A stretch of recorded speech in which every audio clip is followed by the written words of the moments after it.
নমস্কার বন্ধুরা, আর গরম খাবার চ্যানেলে আপনাদের সবাইকে স্বাগত জানাই। বন্ধুরা, আজকে রান্না করব কাঁকড়া দিয়ে কচু শাক। বন্ধুরা, আমরা কচু শাক অনেকভাবেই রান্না করে খাই। আপনারা ভিডিওটা দেখতে থাকুন কিভাবে কাঁকড়া দিয়ে কচু শাকটা রান্না করছি। আর খুব সহজ। এখানে নিয়েছি কালো কচু। আমি বাড়ি থেকে কালো কচু কেটে পরিষ্কার করে ভালো করে ধুয়ে নিয়েছি, জল ঝরিয়ে নিলাম। এবার আমি একটা কড়াইতে কচুটাকে ভালো করে সেদ্ধ করে নেব। সাথে আমি একটু লবণ দিয়ে দেব, যাতে করে কচুটা তাড়াতাড়ি সেদ্ধ হয়ে যায়। যতক্ষণ না পর্যন্ত কচুটা সেদ্ধ হচ্ছে, তো এইভাবে একটা ঢাকনা দিয়ে ঢেকে সেদ্ধ করে নেব। এদিকে কচুটা সেদ্ধ হতে থাক, আমি অন্যদিকে কাঁকড়াগুলিকে কেটে নেব। আজকে দেখুন কত কাঁকড়া, আর ছোট ছোট একদম দানের খেতে যে থাকে ছোট পাঁচমিশালি মাছ, অনেকগুলি মাছ পেয়েছে আর সাথে কাঁকড়া পেয়েছে। তো দেখুন কাঁকড়াগুলিকে আমি সুন্দর করে কেটে ভালো করে পরিষ্কার করে তারপর ধুয়ে নেব। দেখুন আর কাঁকড়ার মধ্যে কতটা তেল হয়েছে। এই কাঁকড়াগুলি খেতে কিন্তু খুব ভালো লাগে, ছোট সাইজের হলেও খেতে কিন্তু দুর্দান্ত লাগে। এবার দেখুন কাঁকড়াগুলিকে ভালো করে কেটে কুটে পরিষ্কার করে ধুয়ে নিয়ে তারপর চলে আসছে।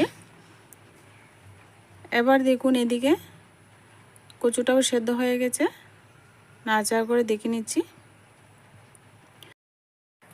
কচুটা সুন্দর সেদ্ধ হয়ে গেছে। আর এবার আমি জলটা ভালো করে ঝরিয়ে নেব কচু থেকে। একটা ঝাঁঝরি থালা নিয়েছি দেখুন, এবার এটাতে ঢেলে নিচ্ছি। এবার ভালো করে কচু থেকে জলটা কিন্তু চেপে চেপে ছাড়িয়ে নেব। যতটা সম্ভব কিন্তু আমরা কচু থেকে জলটা এইভাবে চেপে চেপে যদি বার করে নিই, তাহলে কিন্তু রান্না করতে সময় একদম কম লাগবে। তো কচুটা থেকে এইভাবে চেপে চেপে যতটা সম্ভব কিন্তু জলটা ভালো করে ছাড়িয়ে নেবেন।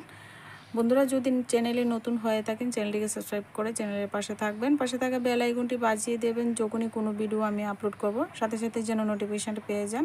তো চলে যাচ্ছি নেক্সট স্টেপে। এবার ওই একই কড়াই বসিয়ে দিয়ে পরিমাণ মতো সর্ষের তেল দিয়ে ফোড়নে দিলাম একটা গোটা শুকনো লঙ্কা, আর সাথে দিয়ে দিচ্ছি তো কড়া রসুন, একটা গোটা রসুন দিয়েছি আস্ত। এবার এখানে পেঁয়াজ কুচি দিলাম পরিমাণ মতো, দিয়ে এবার লালচে কালার করে ভেজে নেব যতক্ষণ না সুন্দর ভাজা ভাজা হয়ে যাচ্ছে। এবার এখানে কাঁকড়াটা দিয়ে দিচ্ছি। কাঁকড়াটা দিয়ে এবার পরিমাণ মতো একটু হলুদ গুঁড়ো দিলাম, পরিমাণ মতো লাল লঙ্কার গুঁড়ো, পরিমাণ মতো ভাজা জিরা ধনে গুঁড়ো দিয়ে দিলাম, পরিমাণ মতো লবণ দিয়ে দিলাম। এবার আমি কাঁকড়াগুলি মশলার সঙ্গে কিছুক্ষণ একটু ভেজে নেব, যাতে একটা সুন্দর ভাজা ভাজা গন্ধ হয়। এবার কিছুক্ষণ ভেজে নেওয়া হয়ে গেলে এবার এখানে নেড়ে চেড়ে আমি ওই সেদ্ধ করা কচুটা দিয়ে দিচ্ছি। রান্নাটা করতে কিন্তু খুব সোজা বন্ধুরা, সবাই পারবেন। আমরা ইলিশ মাছের মাথা দিয়ে যেভাবে কচু শাক রান্না করি সেমভাবেই কিন্তু করে নিতে পারবেন। এবার কিন্তু কন্টিনিউ বন্ধুরা এভাবে নাড়াচাড়া করতে হবে। আর এই পর্যায়ে চুলার আঁচটাকে একদম কম করে দিয়ে নাড়াচাড়া করতে থাকবো যতক্ষণ না পর্যন্ত কচু থেকে জলটা একদম শুকিয়ে আসছে। তো এবার এখানে দিয়ে দেব আমি কিছুটা কাঁচা লঙ্কা চেরা। আপনারা চাইলে কিন্তু এখানে কাঁচা লঙ্কা দিয়েই সম্পূর্ণ রান্নাটা করতে পারেন।